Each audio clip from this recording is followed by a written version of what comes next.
Hey, what's up everybody, BDF 44 coming at you another video. That was my boy T. The T that I always tell y'all about. T and his mom, that was them. That's my family right there. Even though we're not blood related, might as well be. Honestly, that's how close it is to family. And I just so happen to be out here. I wouldn't run into my boy unless I'm out here doing what it is I'm doing. And so as I'm talking about picking up where I left off, talking about healing from grief and the bereavement and the sadness of circumstances. And those are people that's helped me deal with my mother's grief in a different way. You know what I mean? Just by being my friends, being consistent and close as they've been, accepting me for how distant I am, and never skipping a beat in regards to allowing me to be myself. That's what I have so much appreciation for my boy T, because he allowed me the example of how to let people who are distant be themselves without demanding more of them than what otherwise they can give you. That's why I try to speak the way that I do in regards to my homegirl Kay, because I know I'm that way with people I really genuinely care about at times, just out of the strength of my mindset, how I am. It's how I've always been. Doesn't mean that represents how I want to be, but it's how I am. So as I watch him deal with me in that way, I can deal with others in that way. Say, yo, you don't have to worry about not necessarily being around. Just know that you're always appreciated when you are, you know, that kind of thing. The people who are distant that are in my life who also are kind of like that. It's why. It's because I've taken these various examples from the various people that have been in my life, and I carry the truth, especially the best of things in regards to them. Best of things, you know?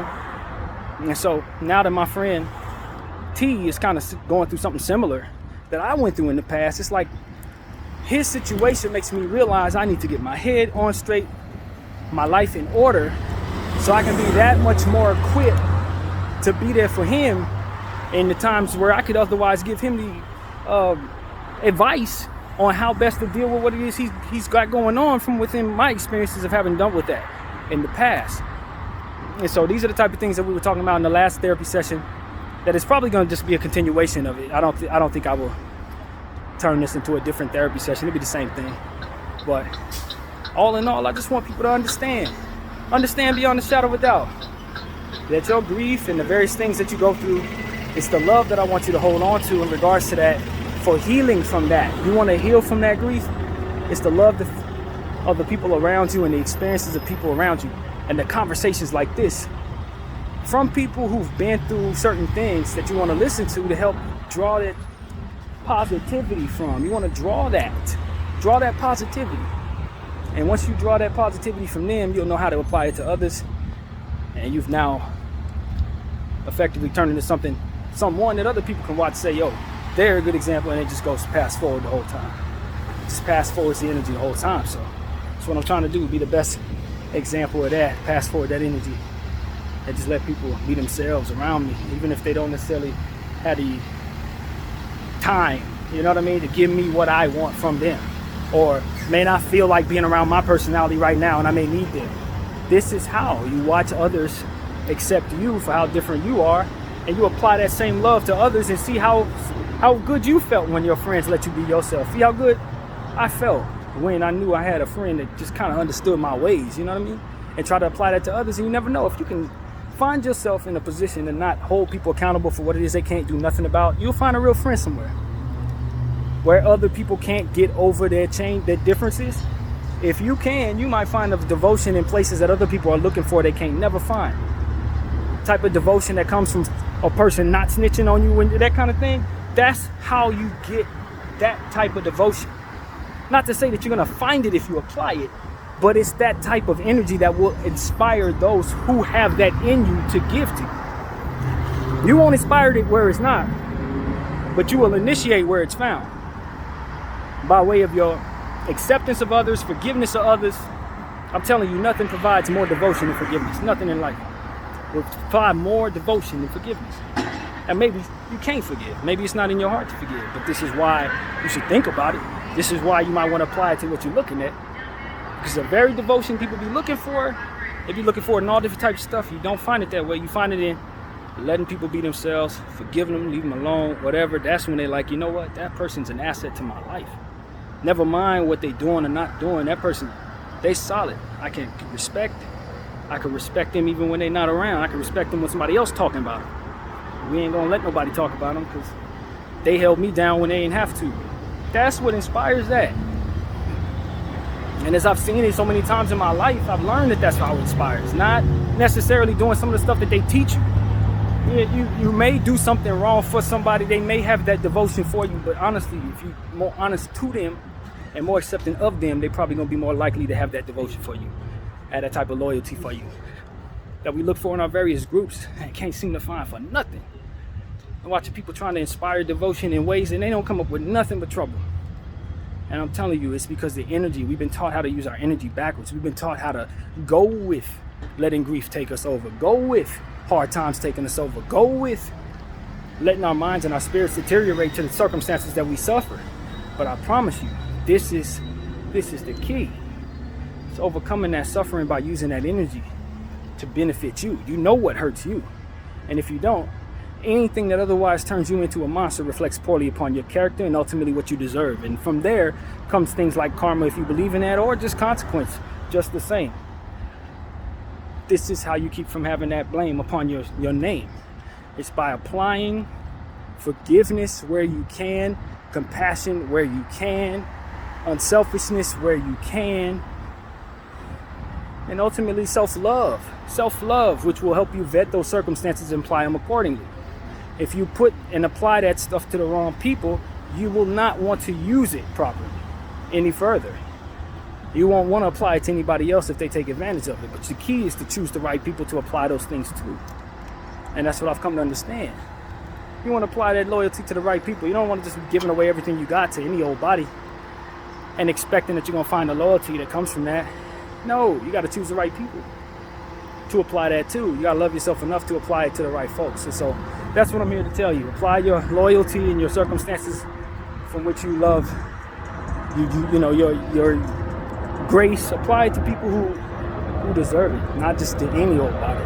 Because any old body gonna take that grace and throw it in your face just to keep you from ever using it again, because they're part of the enemy clan over there. They're part of the enemy's clan, so they don't want you to be as successful in welcoming good energy at all.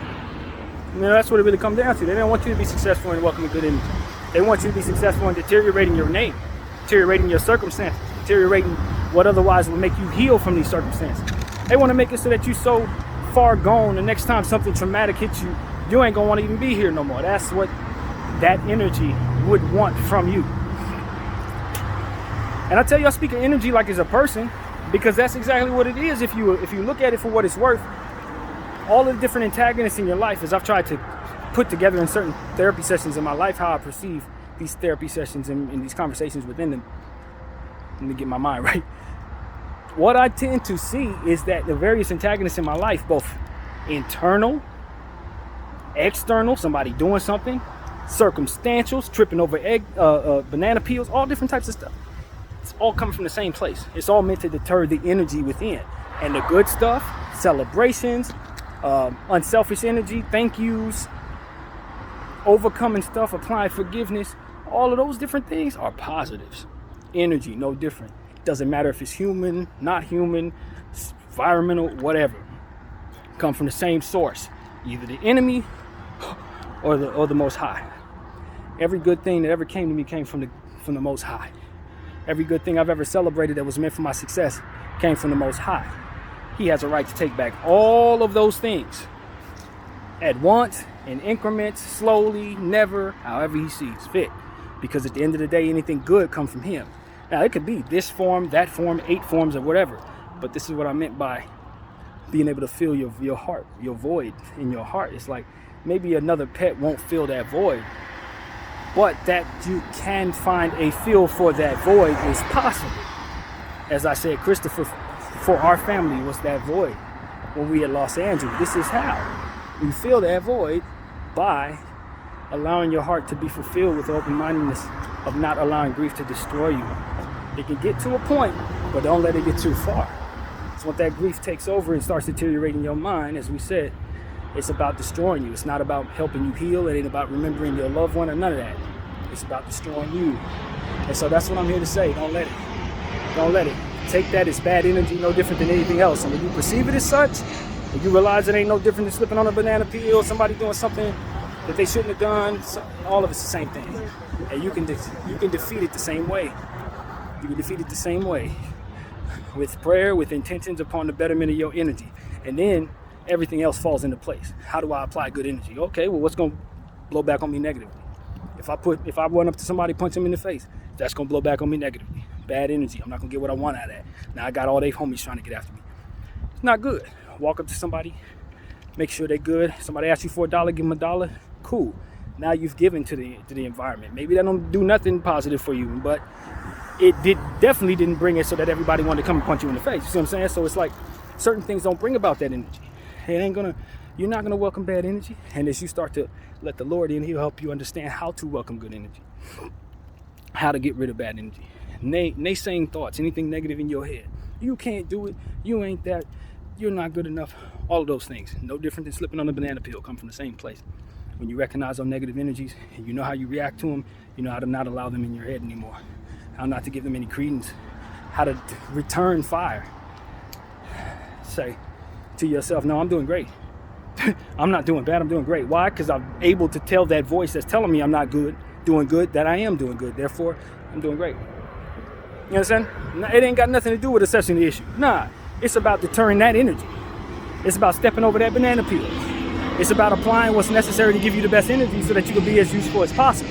What did myself want to do? My natural inclination. My trapped self wants to stay in the house. Never leave the house. Never. Stay in there, do nothing but what I want to do. And as a result, I end up in circumstances where I have to apply good energy to overcome the bad energy that comes with the circumstances I don't like. Oops, stepped on a banana peel. Oops, let those defeatist thoughts come in and deteriorate me. Oops, let grief come in and get too far. Let it step over that line. All the same energies, exact same energy. Treat it the same way. Treat it the same way. I don't receive this. This is negative. I'm stepping over that banana peel. It's all bad energy. It's all meant to destroy me. It's all meant for me to destroy me and then further hate me for destroying me. It's just a vicious cycle that just deteriorates itself. You end up going into a black hole void of negativity, only to find yourself unhappy with what exactly? Nothing. Nothing at all. You're not unhappy with anything. And that's the point. All you need to do is be able to return fire. I can't do it? Yes, I can. Even if I can't. The naysaying energy inside ain't gonna win. No, I'm not going anywhere. Even if I am, you know what I mean? I'm gonna deny that as it pertains to the negative energy. I'm gonna give it my all. Got all the way down there. I'm supposed to be upset because the courtroom ain't open. I ain't upset because the courtroom ain't open. I walked down there, I got what I needed out of it, got the answers I was looking for, and ran into my friend. I ain't with no mistake. You see what I'm saying? So that's why I want people to understand, ain't no mistakes. You walk with the Lord. You take on the chin what He gives you. You be obedient. You walk in, watch Him work. Simple. Watch Him work. And I got to do the same thing. I got to watch Him work. Not sit back and think I know what's coming. Not be worried all day long about everybody else, what they got going on. Worry about the end of the life, all that shit. None of that matters. What does matter is knowing for a fact that my energy is within my control. And so long as I control what it is I'm doing, it's all up to the Most High at the end of that. At the end of that, it's all up to Him and what He wants to do. It don't matter what the heck I'm talking about. If He wants me to be cool, then my energy's gonna be cool. If He wants me to be in a space where I got combative energy, then it will be combative. There's no way around it. You're gonna be who you are till you're done. And ain't nothing gonna change that. So with that being said, respect your energy. Respect your own energy. So that when somebody tries to take you out of that energy, or when a banana peel comes out of nowhere and tries to frustrate you, or when 800 phone calls hit your phone in a matter of an hour from scam likelies, or whatever the negative energy would be, treat it the exact same way. Deflect it with something that would otherwise turn it against itself instead of allowing it to turn you against yourself. It's like my mother used to say, gnats of life. That's what they are, little things that used to bother her in life. You know, trying to get through to businesses and they ain't answering the phone. Little stuff like that. She called them the gnats of life. Why? Because a gnat is a small fly. And what do we usually do with gnats? We're swiping and waving our hands, trying to kill the gnat or get it away from us as it flies around our face or flies around our area. And what do we end up doing with that energy that you're swiping? What do you end up doing with that? You end up hitting yourself. You end up tearing stuff up. Hell.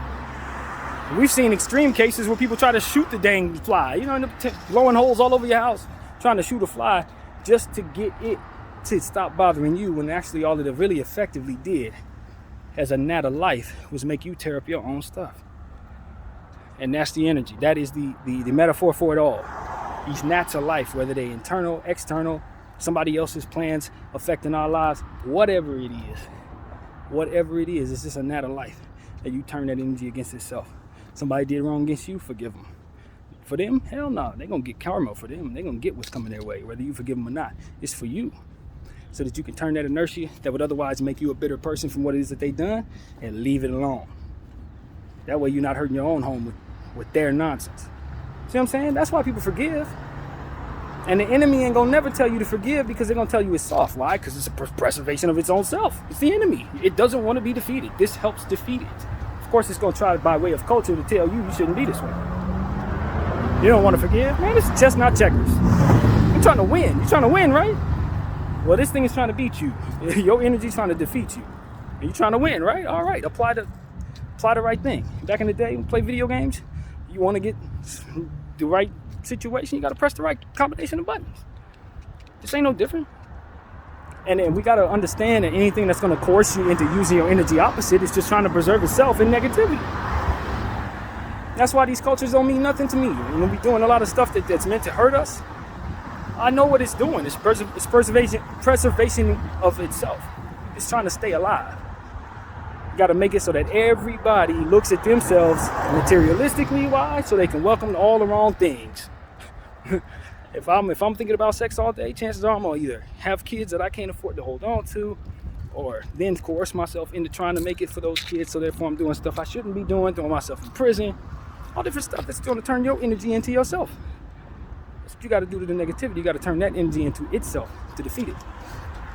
When you fight fire with fire, all you're going to get is a bigger flame. You see what I'm saying? And that's how that goes. And you got to teach everybody, youngsters, all of us. We got to learn this stuff, and then we got to put it into our everyday existence everywhere we are. You got to teach it to the new people so that they'll understand how not to defeat themselves with energies that have never been taught this way. We've been making mistakes in this vein in society for as long as the world has been spinning. We've been making these decisions to let the enemy win the battle against our energy. No more. In every form he is, there is a response to turn him into himself. Compassion, love, commitment, loyalty, understanding, letting people be themselves, stepping out of the way, letting people go by, whatever it is, something that would otherwise not allow for negativity to win the battle. You know what I mean?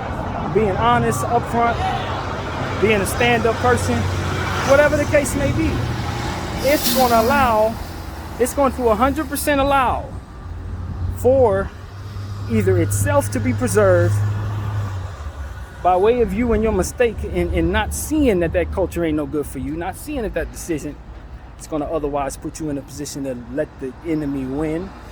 But also you're going to see an opportunity for yourself to succeed when you start to understand that in other areas.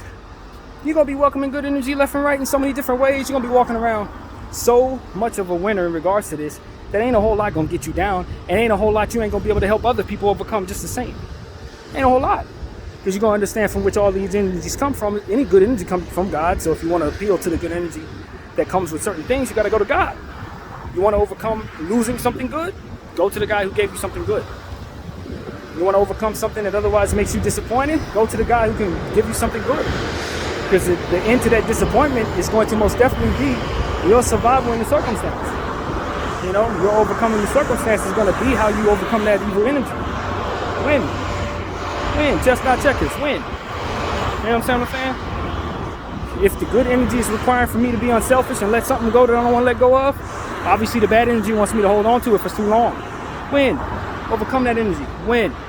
Apply the positivity necessary to overcome it. You know what I'm saying?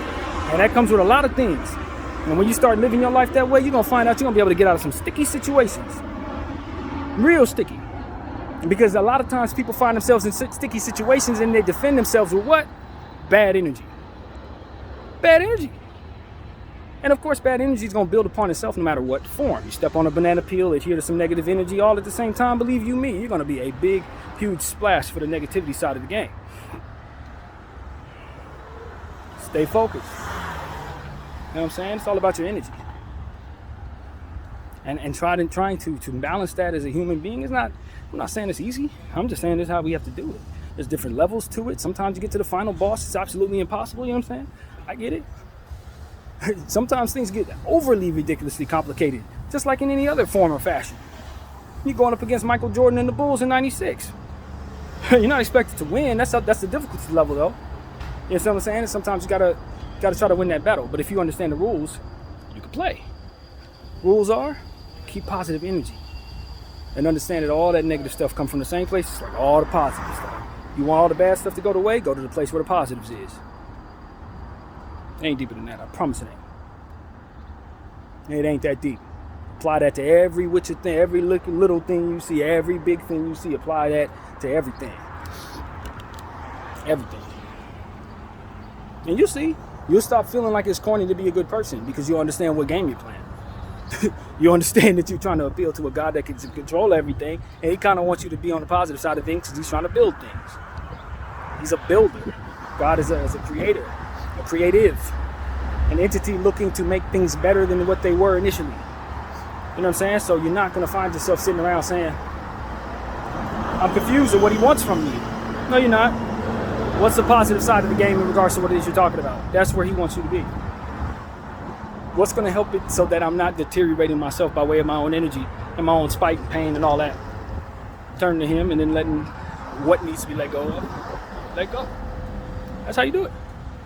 You know what I'm saying? And you'll never be confused about your energy in regards to how to keep yourself on the right side of your deservings. You know, you want to deserve the right things and you got to do the right stuff. You got to be on the right side of the positivity and you'll be deserving of the right things. You want to be on the wrong side of positivity, you're going to be erased like the bad things. And that's what we need to understand.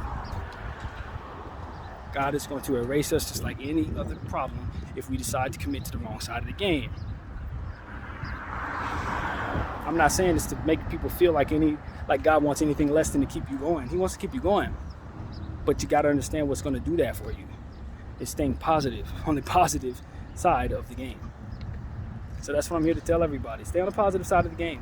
Don't allow yourself to feel pressure to adhere to nonsense that's going to ruin your energy. Because I promise you, if you do that, not only will you regret it, but it's so very unnecessary when you consider what it is, what game you're actually playing. So that's what I got to say, man. I'm going to El Super, get me some bento beans. I legitimately need some beans. Hopefully this lady don't back up on me. And yeah, thank you all for watching BDF 44. I'm out.